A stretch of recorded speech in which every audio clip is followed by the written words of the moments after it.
सुजय दादा आणि साईबाबा यांची एकदा श्रद्धा सबुरीचा एकदा शब्द गेला तिने एकदा आपण काही मागितलं तर ते पूर्णच होतं तुम्हाला सांगतो. तर ते पूर्णच होतं तुम्हाला सांगतो. पण दादा असं प्रेस बाबतो सांगायला का जनतेमध्ये दोन वर्ग झाले त्या प्रश्नासाठी. एक वर्ग बुजवा म्हणतो, एक नका बुजवा. अशा वेळेस मध्यस्थ काढणं हे खूप जिकरीचं काम असतं. आणि सुजय दादांचं एवढी परिपक्वता असल्यामुळे तिने अशाही अवघड समस्येमध्ये जो निर्णय काढला, दोन्ही घटकांचं समाधान होईल असा जो निर्णय काढला, त्या सुजयदादा सर्वात मेन म्हणजे जे भूमिका ती सुजयदादांची. आणि त्यांच्या भूमिकेमुळे आंदोलन थांबलं. सर्व शेतकरी खुशी. ते केंद्रबिंदू म्हणून त्यांनी चारी न बुजवण्याचा जो निर्णय घेतला तो सर्वांनी मान्य केला. त्याच्यामुळे सर्व शेतकरी आनंदात आहे. आणि त्याच्यामुळे मी साऱ्यांचे आभार मानतो. आणि उत्तम भयाचा जरी रोष तुम्हाला सांगतो असला बरं का तर तिने काढून टाका, विषय संपून टाकतो. जय भीम, जय महाराष्ट्र. गेल्या काही दिवसांपासून शिर्डीतील बाराचारी प्रकरण मोठा वादाचा मुद्दा झाला होता. याबाबत त्या परिसरातील शेतकरी नागरिकांनी कृती समिती स्थापन करत आंदोलन देखील केलं. मात्र दोन मतप्रवाह असल्यानं प्रशासनासमोर देखील पेच निर्माण झाला.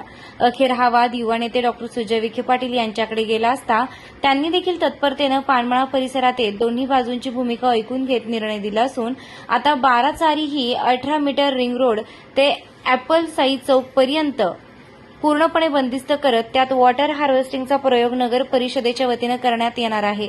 यावेळी बाराचारी कृती समितीच्या आप्पासाहेब कोते, विनायक अण्णा कोते, अक्षय कोते व सहकाऱ्यांनी देखील डॉक्टर सुजय विखे पाटील यांच्या निर्णयाचं स्वागत करत आभार मानलेत.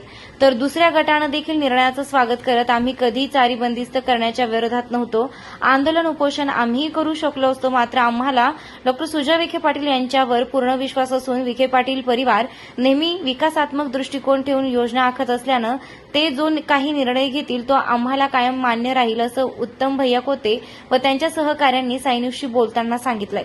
शेतकरी बांधवांना मोठा दिलासा या निर्णयामुळे मिळाल्याचं सांगत आम्ही केलेल्या आंदोलनाला नगराध्यक्ष, उपनगर अध्यक्ष, प्रभाग क्रमांक 11 व 7 मधील नगरसेवक यांसह शेतकरी बांधवांनी जी साथ दिली त्याबद्दल त्यांचे देखील आभार मानत नामदार राधाकृष्ण विखे पाटील व डॉक्टर सुजय विखे पाटील यांनी अतिशय योग्य निर्णय घेत शेतकऱ्यांच्या पाण्याचा प्रश्न मार्गी लावल्याचं कृती समितीच्या सदस्यांनी सांगितलंय.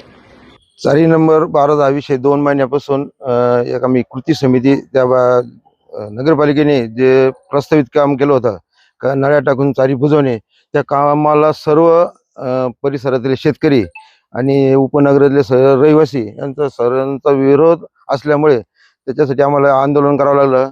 वेळोवेळी समजा निवेदनं दिले, आंदोलन केलं, तरी पण तो प्रश्न असा काही मार्गी लागत नव्हता.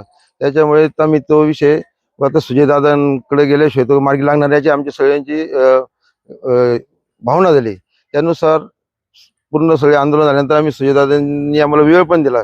तर ते वेळ असलेला का ते म्हणजे मी प्रत्यक्ष चारीची पाहणी करतो आणि एखाद्या वस्तीवर आपण मिटिंग घेऊ. तर त्याप्रमाणे एका आमच्या वस्तीवर मिटिंग झाली ती.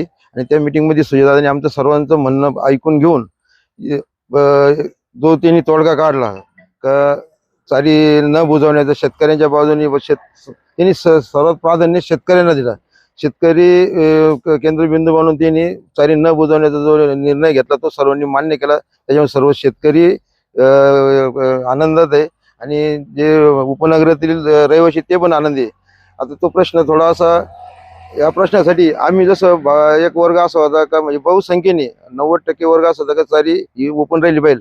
आणि एक वर्ग असा पण होता का ज्यांचे रोड लगत जमिनी, कोण समजा काही कमर्शियल करायचे, गाय बांधायचे, अशा लोक एक मोजक्या लोकांचा पण चारी बुजून झाल्यानंतर आपल्या समोर मला व्यवसाय करता येईल अशी एक भावना एक वर्ग होता. त्यामुळे सुजयदादांपुढे असं संकट झालं का ज्यावेळेस प्रशासन आणि लोकांचं आंदोलन असतं दोनच वर्ग, त्यावेळेस निर्णय घेणं सोपं राहतं.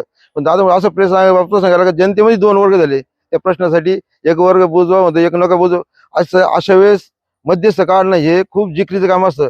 आणि सुजयदादांचं एवढी परिपक्वता असल्यामुळे तिने अशाही अवघड समस्येमध्ये जो निर्णय काढला, दोन्ही घटकांचं समाधान होईल असा जो निर्णय काढला, त्या सुजयदादा सर्वात मेन म्हणजे जे भूमिका ती सुजयदादांची. आणि त्यांच्या भूमिकेमुळे आंदोलन थांबलं आणि सर्व शेतकरी खुशी ते.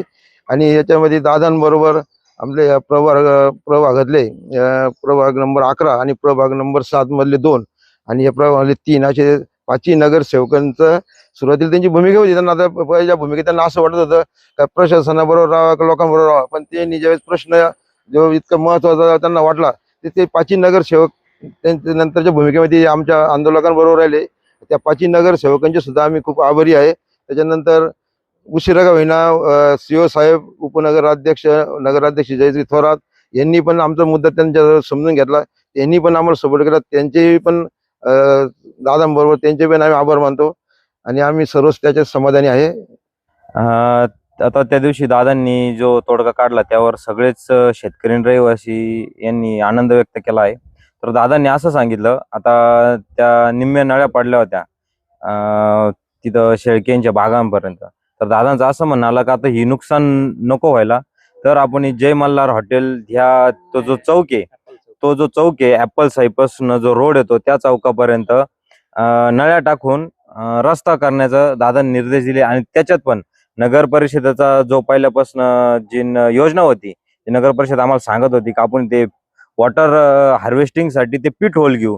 तर दादा बोलले का तुम्हाला जे नगर परिषदेला जो डेमो द्यायचा आहे तर तो आता ह्या एरियात द्यावा.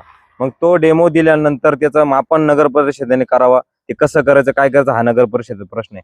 आणि राहिला प्रश्न कमर्शियलचा. काय होतं, आता 2 गट पडले. दादांनी याच्यावर मध्य चांगला काढला, दोघांचं समाधान झालं.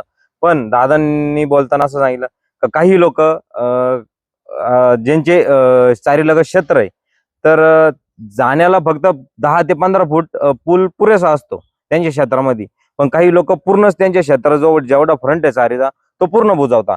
तर दादांनी सरळ भाषेत निर्देश दिले नगर परिषदेला आणि इरिगेशन खात्याला, जर ज्यांचं पण कमर्शियल एनए झालेलं असेल त्यांना चारी बुजवण्याला पूर्ण परवानगी आहे. पण ज्यांनी एनए केलेलं नाहीये, त्यांच्या प्लॉटचं कमर्शियलायझेशन केलेलं नाहीये, तर त्यांनी फक्त त्यांना चारी ओलांडण्यापुरता पूल करावा. 10 फूट असो किंवा 15 फूट असो, तो तेवढ्या त्यांच्या जाण्या येण्याचा मार्ग मोकळा आहे. पण पूर्ण चारी बुजवण्यास परवानगी नाही, असं दादांनी सरळ शब्दात सांगितलं आहे. तर नक्कीच आम्ही कृती समिती, शेतकरी व रहिवासी सर्वजण दादांच्या ह्या निर्णयास समाधानी आहोत. आणि दादांनी हा जो चिघळलेला मुद्दा होता, आपापसात भांडणं किंवा नगर परिषदेविरुद्ध जे सगळं झालं, तर दादांनी एकदम सहजरित्या तो हाताळला. त्यांचं ते कौशल्य म्हणावं लागेल. आणि सर्वांना योग्य तो न्याय दिला आणि सर्वजण या त्यांच्या निर्णयास समाधानी आहे आणि सर्वांना हा निर्णय मान्य आहे. आणि या निर्णयासाठी मी कृती समिती, शेतकरी आणि नागरिकांच्या वतीनं दादांचे खूप खूप आभार मानतो का त्यांनी आमचा प्रश्न समजून घेतला आणि एकदम व्यवस्थितरित्या मार्ग काढला त्यावर. नाही, पहिल्यांदा काय झालं बरं का, तुम्हाला सांगतो. आजपर्यंत विनायकांना असो, आम्ही असो, दादासमोर कुठला हट्ट केला नाही का बाबा आम्हाला हेच पाहिजे ना, आम्हाला ते पाहिजे.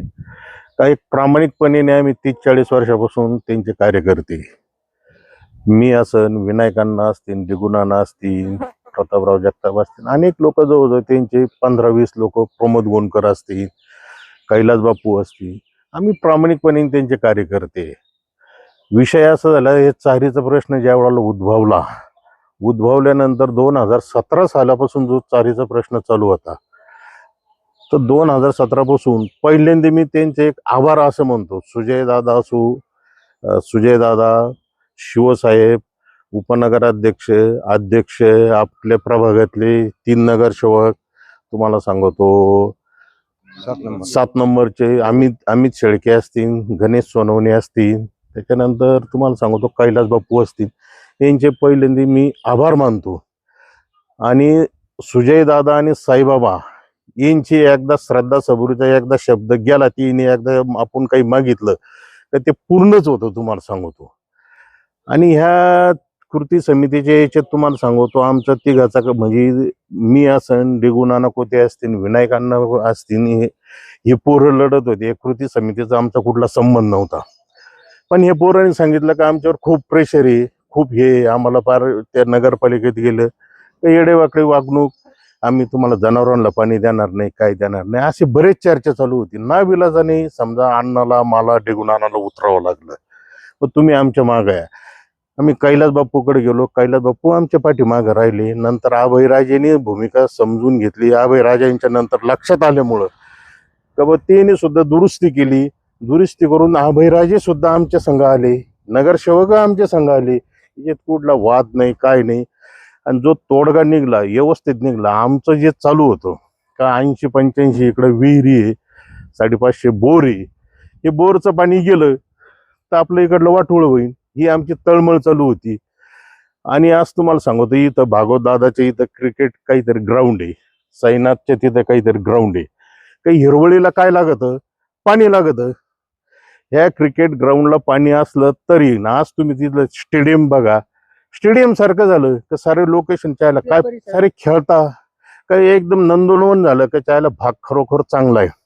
पण आम्हाला एकच, माझे बंधू उत्तम भैया किंवा अनिल कचरुकोते असतील, आमचे भाचे डॉक्टर कतले असतील, यांचा गैरसमज झालता. पण उत्तम भैयांनी ज्या वेळेला सुजयदादा निर्णय दिला, उत्तम भैयांनी कुठला बी आढावाडा घेतला नाही. त्यांना वाटलं का आपण जनतेसंग राहावा. उत्तम भैयाने सुद्धा 2 पाऊल मागं घेतली, तुम्हाला सांगतो. नंतर अनिल भाऊने सुद्धा 2 पाऊल मागं घेतली. पानमाळा सुद्धा आमचा साऱ्यांबरोबर आला. दादांनी सरळ सांगितलं का भैया, अनिल भाऊ, तुम्हाला जनतेसंग राहावं लागेल. पाणी वाचलं तर आपलं इकडं सारे काही टिकण. अहो त्यावेळेला ज्यावेळेला उभं राहते नगरसेवक, ज्यावेळेला प्रचार चालू राहतो, तारू भाऊ, उत्तम भैया, अण्णा, मी, समजा बाप्पू असतील, प्रतापराव असतील, आम्ही खेळीमाळीच्या आणि गोळ प्रचार करीत राहतो. आणि ह्या लोकांनी थोडं लक्ष द्यायला पाहिजे होते. येईने का दुर्लक्ष केलं काही कळलं नाही. आणि आम्ही भांडलो कोणासाठी? विनायक अण्णाचं क्षेत्र, माझं क्षेत्र सारं 4 आलेलं आहे, प्रतापरावचं क्षेत्र सारं 4 नंबरला आलेलं आहे. आम्ही भांडत कोणासाठी होतो? श्रीकृष्णनगरचे बोरचं पाणी राहिलं पाहिजे. या लोकांनी इथं येऊन आमच्यात सामील व्हायला पाहिजे होते. हे सामील झाले नाही. आणि त्यांच्यावर राग नाही, त्यांचा सुद्धा सुजयदादांनी समजून सांगितल्यामुळं, समजा तारू भाऊ असते ना, आम्ही असतो मिटिंगला होतो, मिटिंगला असल्यामुळं काय झालं, साऱ्यांचा राग रोष विसरून गेला. आणि डॉक्टर आमचे कतले भाचे, त्यांची भूमिका अशी होती, मला समजून सांगायचा प्रयत्न केला.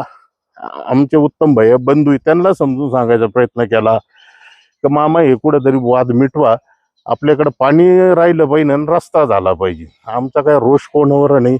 आणि मी पहिल्यांदी सुजयदादा, नामदार राधाकृष्ण विखे पाटील, कैलास बापू, आबाई राजे, हे 5 नगरसेवक, आमचे अध्यक्ष मॅडम, उपनगर अध्यक्ष शिवसाहेब, यांनी निर्णय ऐकला आणि एकदम स्वीकारला. आणि दुसरी गोष्ट, आपले नामदार साहेबांचे जनसंपर्काचे जे अधिकारी, गमे साहेब असतील, शिंदे साहेब असतील, यांनी वेळोवेळ अहवाल वर पोहोचवला.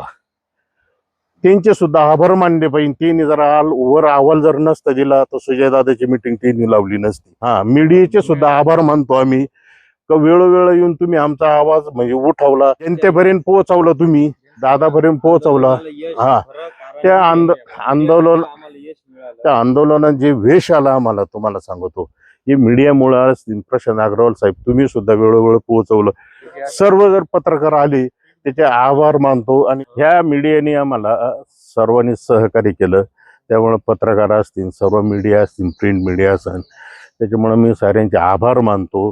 आणि उत्तम भैयाचा जरी रोष तुम्हाला सांगतो असला बरं का, तर तिने काढून टाका, विषय संपून टाकतो. जय भीम, जय महाराज. आणि इथून पुढे आमच्यात वाद काही राहिला नाही का, आम्ही पुन्हा एकत्रही आलेलो आहे का. दादानी गोडीत एकदम प्रश्न मिटवला. आणि आमचा जोपर्यंत, तुम्हाला मी वारंवार सांगतो का, जोपर्यंत मंदिरात बाबा आणि विखे फॅमिली ह्या मतदारसंघात आहे, तोपर्यंत आम्हाला जनतेला, कोणत्याच जनतेला हात लावायची हिंमत नाही. सुखसमाधानी. आणि दुसरी गोष्ट, आता ह्यो जो 18 मीटर जो रोड आला, कोणता, आरबीआय बँक आहे, कोणती तू, आरबीआय बँक आहे, त्याचं नामकरण तुम्हाला सांगतो मी, विनायकांना डिगुनाना कोते, समजा ही त्रिसमिती, नितीन अशोक कोते, सुधीर भाऊ शिंदे, येणे आम्ही मागणी केलेली आहे का ह्या रस्त्याला नाव खासदार पद्मश्री विठ्ठलराव बाळासाहेब विखे पाटील ह्या रस्त्याला नाव द्यावं अशी मागणी केलेली नगरपालिकेत. आम्ही निवेदन सुद्धा देणार आहे. एवढे करून माझे 2 शब्द संपवतो. काही चुकला असेल सुजयदादा, तुम्ही आम्हाला माफ करा. तुम्ही आमचे माय बाप आहे. श्रद्धा सबुरी, जे साईबाबाकडे मागितलं ते तुमच्याकडून मागून मंत्र पूर्ण होतो. एवढं 2 शब्द संपून मी पूर्ण करतो.